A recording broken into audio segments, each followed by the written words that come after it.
Well, candidate Donald Trump held his last formal press conference 161 days ago.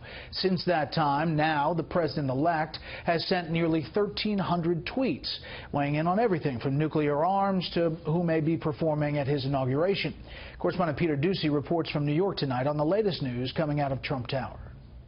The inauguration is inching closer and closer, but the president-elect still doesn't think people get him. He tweeted today about a 16-year-old singer set to start his ceremony with the national anthem by saying this, quote, Jackie Ivanko's album sales have skyrocketed after announcing her inauguration performance. Some people just don't understand the movement. Mr. Trump is also using Twitter to forecast that we will soon see headlines about additional American companies doing what Ford just did, investing in the states to avoid hefty import taxes. Writing, quote, thank you to Ford for scrapping a new plant in Mexico and creating 700 new jobs in the U.S. This is just the beginning, much more to follow.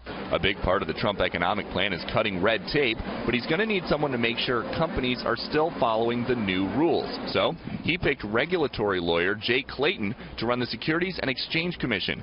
That selection comes as Mr. Trump's pick to be the next Secretary of State is working ahead of next week's confirmation hearings to eliminate any concerns about a conflict of interest with ExxonMobil, where he was on the payroll until New Year's Day. Rex Tillerson is in line to get $180 million from the oil giant as a retirement package, money that would go into a trust that would not be allowed to invest back in Exxon stock.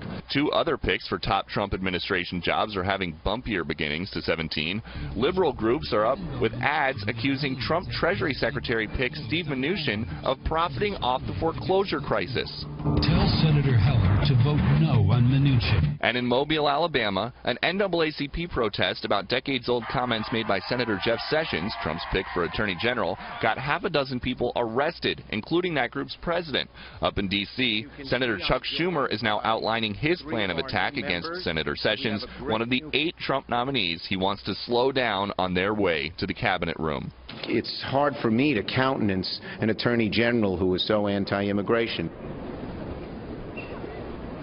The president-elect has expressed very little faith in the intelligence community, but just a few minutes ago, a senior transition source texted to confirm that a leading contender to come in and clean things up as the next director of national intelligence is former Indiana Senator Dan Coats. Sources tell our colleague Mike Emanuel that the vice president-elect, Indiana Governor Mike Pence, is really pushing the Indiana connection with that one. Brett? Peter Doocy outside Trump Tower. Peter, thank you.